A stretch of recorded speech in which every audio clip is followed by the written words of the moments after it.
हरे कृष्णा, जय श्री हरि। आप सभी को ज्येष्ठ पूर्णिमा की हार्दिक शुभकामनाएं। आज सुनेंगे ज्येष्ठ पूर्णिमा व्रत कथा, तो प्रेम से बोलिए लक्ष्मी नारायण की जय।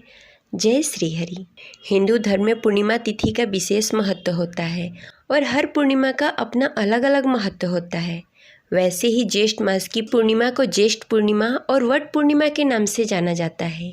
इस दिन सुहागिन महिलाएं अपने पति की लंबी उम्र के लिए व्रत रखकर वट वृक्ष की पूजा करती हैं और अपने पति की लंबी आयु की कामना करते हुए सावित्री सत्यवान की पूजा करती हैं और व्रत कथा पढ़ती हैं तथा सुनती हैं। उसके साथ ही पूर्णिमा के दिन स्नान दान व्रत करने का विधान है।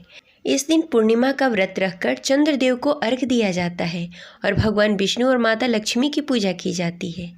तो चलिए सुनते हैं पूर्णिमा व्रत कथा। तो प्रेम से बोलिए लक्ष्मी नारायण की जय।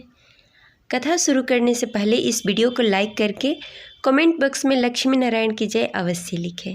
द्वापर युग में एक बार माता यशोदा ने अपने पुत्र भगवान श्री कृष्ण से कहा, हे कृष्ण, तुम संसार के रचयिता और पालनहार हो। आज मुझे कोई ऐसा उपाय बताओ जिसे करने से स्त्रियों को सौभाग्य की प्राप्ति हो, साथ ही उसकी सभी मनोकामनाएं पूर्ण हो जाए।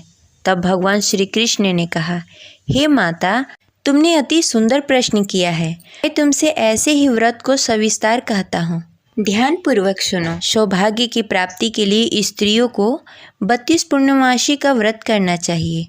इस व्रत को करने से स्त्रियों को सौभाग्य और संपत्ति मिलती है। यह व्रत अचल सौभाग्य देने वाले एवं भगवान शिव और माता पार्वती के प्रति मनुष्य के अंदर भक्ति को बढ़ाने वाली है। यशोदा जी कहने लगी, हे कृष्ण, सर्वप्रथम इस व्रत को मृत्युलोक में किसने किया था? इसके विषय में विस्तार पूर्वक बताओ। भगवान श्री कृष्ण कहने लगे कि इस भूमंडल पर अनेक प्रकार के रत्नों से परिपूर्ण कातिका नामक एक नगरी में, वहाँ चंद्रहांस नामक राजा राज्य करता था। उसी नगर में धनेश्वर नामक एक ब्राह्मण भी था और उसकी स्त्री अति सुशीला रूपवती थी। दोनों ही उस नगर में बड़े ही प्रेम पूर्वक रहते थे। घर में धन्य धान्य आदि की कोई कमी नहीं थी, परंतु उसको बहुत बड़ा दुख था कि उसकी कोई संतान नहीं है। एक समय एक बड़ा ही योगी उस नगर में आया। वह योगी उस ब्राह्मण के घर को छोड़कर अन्य सभी घरों में भिक्षा लेकर भोजन किया करता था। वह रूपवती से कभी भिक्षा नहीं लेता था। एक दिन वह योगी रूपवती से भिक्षा न लेकर किसी अन्य घर में भिक्षा लेकर गंगा किनारे जाकर भिक्षुक को प्रेम पूर्वक ग्रहण करने लगा कि धनेश्वर ने योगी का यह सब कार्य देख लिया। अपनी भिक्षा के अनादर से दुखी होकर धनेश्वर ने योगी से बोला, हे महात्मा, आप सब घरों में भिक्षा लेते हैं, परंतु आप मेरे घर में कभी भिक्षा नहीं लेते। इसका क्या कारण है? योगी ने कहा, निसंतान के घर से भिक्षा लेकर पतितों के अन्न से तुल्य होती है, और जो पतितों का अन्न खाता है वह भी पतितों हो जाता है। क्योंकि तुम निसंतान हो, इसलिए पतित हो जाने के भय से मैं तुम्हारे घर से भिक्षा नहीं लेता। धनेश्वर योगी की यह बात सुनकर बहुत दुखी हुआ और हाथ जोड़कर योगी के पैरों में गिर गया और कहने लगा, हे महाराज, यदि ऐसा है तो आप पुत्र प्राप्ति का उपाय बताएं। आप सर्वज्ञानी हैं, मुझ पर कृपा करें। हे भगवान, मेरे घर में धन धान्य की कोई कमी नहीं, परंतु मैं पुत्र न होने के कारण अत्यंत दुखी रहता हूँ। आप मेरी इस दुख का हरण करें, आप समर्थवान हैं। यह सुनकर योगी कहने लगे, हे ब्राह्मण, तुम चंडी की आराधना करो। घर आकर उसने अपनी पत्नी से सब वृत्तांत कहा और स्वयं तप करने के लिए वन में चला गया। वन में जाकर उसने चंडी की उपासना की और उपवास किए। चंडी ने 16वें दिन उसको स्वप्न में दर्शन दिया और कहा, हे धनेश्वर, जा, तेरे घर में पुत्र होगा, परंतु वह 16 वर्ष की आयु में मृत्यु को प्राप्त हो जाएगा। यदि तुम दोनों पति पत्नी 32 पूर्णमासी का व्रत विधि विधान पूर्वक करोगे तो वह दीर्घायु हो जाएगा। जितनी तुम्हारी सामर्थ्य हो, आटे के दिए बनाकर शिव जी भगवान का पूजन करना, परंतु पूर्णमासी का व्रत 32 होने चाहिए। प्रातःकाल होने पर इस स्थान के समीप तुम्हें एक आम का वृक्ष दिखाई देगा। उस पर चढ़कर एक फल तोड़कर शीघ्र ही अपने घर चले जाना और अपनी पत्नी से सब वेदांत कहना। ऋतु स्नान के पश्चात वह स्वच्छ होकर श्री शंकर भगवान का ध्यान करके उस फल को खा लेगी। भगवान शिव की कृपा से उसे गर्भ हो जाएगा। जब वो ब्राह्मण प्रातःकाल उठा, उस स्थान पर एक वृक्ष उगा हुआ था जिस पर एक अत्यंत सुंदर आम का फल लगा हुआ था। उस ब्राह्मण ने उस आम के वृक्ष पर चढ़कर फल को तोड़ने का प्रयत्न किया, परंतु वृक्ष पर कई बार प्रयत्न करने पर भी वह चढ़ नहीं पाया। तब वह ब्राह्मण को बहुत चिंता हुई। तब विघ्न विनाशक श्री गणेश भगवान की वंदना करने लगा।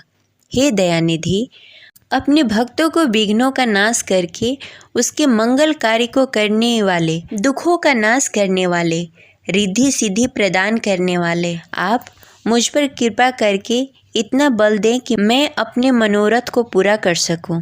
इस प्रकार गणेश जी की प्रार्थना करने पर उसकी कृपा से धनेश्वर वृक्ष पर चढ़ गया और उसने सुंदर आम का फल तोड़ लिया। और धनेश्वर ने सोचा, जो वरदान से फल मिला था वो यही है और कोई फल दिखाई नहीं दे रहा। उस धनेश्वर ब्राह्मण ने जल्दी से घर जाकर अपनी पत्नी को वह फल दे दिया और उसकी पत्नी ने अपने पति के कहे अनुसार उस फल को खा लिया और गर्भवती हो गई।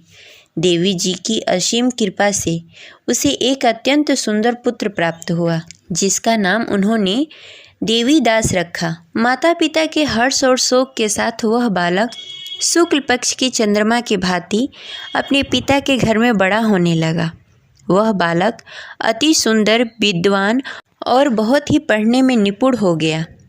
दुर्गा जी के आज्ञानुसार उसको 32 पूर्णमासी का व्रत रखना आरंभ कर दिया, जिससे उसका पुत्र बड़ी आयु वाला हो जाए।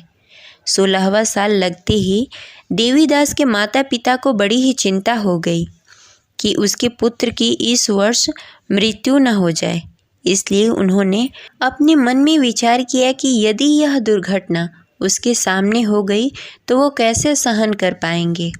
इसलिए उन्होंने देवीदास के मामा को बुलाया और कहा, हमारी एक बहुत बड़ी इच्छा है कि देवीदास 1 साल के लिए काशी में जाकर विद्या अध्ययन करे और उसको अकेला भी नहीं छोड़ना चाहिए, इसलिए साथ में तुम चले जाओ और 1 वर्ष के पश्चात उसको वापस लेकर आना। सब प्रबंध करने के पश्चात उसके माता पिता ने काशी जाने के लिए देवीदास को एक घोड़े पर बैठाकर उसके मामा के साथ भेज दिया, परंतु यह बात उसके मामा या किसी और को नहीं बताई। धनेश्वर तथा उसकी पत्नी ने अपने पुत्र के मंगल कामना तथा दीर्घायु के लिए भगवती दुर्गा की आराधना करना शुरू कर दिया। पूर्णमासी का व्रत करना आरंभ कर दिया। इस प्रकार बराबर 32 पूर्णमासी व्रत किया। उन्होंने पूरी श्रद्धा और भक्ति के साथ पूरा व्रत कर लिया। कुछ समय पश्चात एक दिन वह मामा और भांजा रात बिताने के लिए किसी गांव में ठहरे हुए थे। उस दिन उस नगर में ब्राह्मण के अत्यंत सुंदर, सुशील और रूपवती कन्या का विवाह होने वाला था। जिस धर्मशाला के अंदर वर और उसके बाराती ठहरे हुए थे, उसी धर्मशाला के अंदर देवीदास और उसके मामा भी ठहरे हुए थे। उधर कन्या को तेल आदि चढ़ने के बाद जब लग्न का समय आया तो वर की तबीयत खराब हो गई। वर के पिता ने अपने परिवार वालों से विचार विमर्श करके कहा कि देवीदास मेरे पुत्र जैसा ही है, मैं उसके साथ लग्न करा दूं और बाद में बाकी सारे काम मेरे बेटे के साथ पूरे हो जाएंगे। ऐसा करने के बाद वर के पिता ने देवीदास को मांगने के लिए उसके मामा के पास गए और उन्हें सारी बात बताई। मामा ने कहा कि कन्यादान में जो कुछ भी मिलेगा वो हमें दे दिया जाए। वर के पिता ने बात स्वीकार कर ली। इसके बाद देवीदास का विवाह कन्या के साथ संपन्न हो गया। इसके बाद वह अपने पत्नी के साथ भोजन न कर सका और मन में विचार करने लगा, न जाने यह किसकी पत्नी होगी। यह सोचकर उसकी आंखों से आंसू आ गए। तब वधू ने पूछा कि क्या बात है, आप उदास क्यों हैं? तब उसने सारी बातें पत्नी को बता दी। तब कन्या कहने लगी कि यह ब्रह्म विधान के विपरीत है। आप मेरे पति हैं, मैं आपकी पत्नी रहूंगी, किसी अन्य की कभी नहीं हो सकती। तब देवीदास ने कहा, ऐसा मत करिए, क्योंकि मेरी आयु कम है, मेरे बाद आपका क्या होगा। लेकिन उसकी पत्नी नहीं मानी और बोली, स्वामी आप भोजन करिए। दोनों रात में सोने के लिए चले गए। सुबह देवीदास ने पत्नी को 4 नगों से जड़ी एक अंगूठी दी और एक रुमाल दिया और बोला, हे प्रिय, इसे ले लो, संकेत समझकर स्थिर चित्त हो जाओ। मेरे मरण जीवन के जानने के लिए एक पुष्प वाटिका बना लो, उसमें सुगंधित पुष्पों को उगा लो, उसमें प्रतिदिन जल देना और खेलते कूदते रहना। जिस समय और जिस दिन मेरा प्राण प्राणांत होगा, उस दिन यह पुष्प सूख जाएंगे। जब यह फिर से हरे हो जाएं, तो जान लेना मैं जीवित हूँ। यह समझाकर वह वहाँ से चला गया। इसके बाद जब वर और बाराती मंडप में आए, तो कन्या ने उसे देखकर कहा कि ये मेरा पति नहीं है। मेरे पति वह हैं जिनके साथ मेरा रात में विवाह हुआ था। इसके साथ मेरा विवाह नहीं हुआ। अगर यह वही है तो यह बताए कि मैंने इसको क्या दिया। साथ ही कन्यादान के समय आभूषण मिले उसे दिखाए।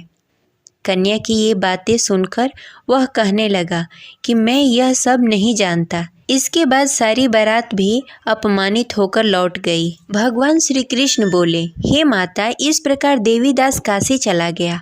कुछ समय जब बीत गए तो एक सर्प उसको डसने के लिए वहां आया, लेकिन वह उसको काट नहीं पाया, क्योंकि उसकी माता ने पहले ही 32 पूर्णमासी का व्रत कर लिए थे। इसके बाद खुद काल वहां पहुंचा। भगवान की कृपा से तभी वहां माता पार्वती और भगवान गणेश आ गए।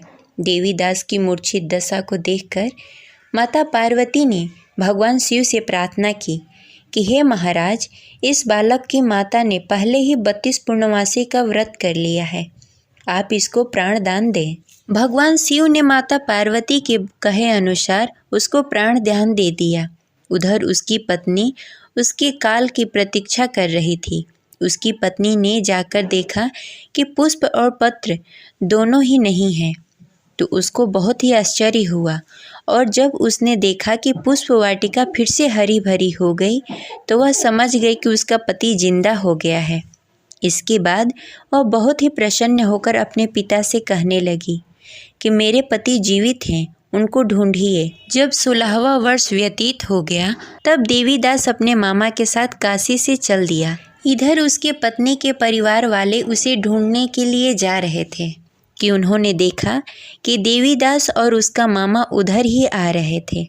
उसको देखकर उसके ससुराल वाले बहुत ही प्रसन्न हुए और उसे घर लेकर आए। वहाँ सारा नगर इकट्ठा हो गया और कन्या ने भी उसे पहचान लिया। देवीदास ने इसके बाद अपनी पत्नी और मामा को लेकर वहाँ से चल दिया। उसके ससुराल वालों ने भी उसे बहुत सारा धन और दहेज देकर विदा किया। जब वह घर के लिए चल रहा था, तो उसके माता पिता को लोगों ने खबर दे दी कि तुम्हारा पुत्र देवीदास और उसकी पत्नी और उसके मामा आ रहे हैं।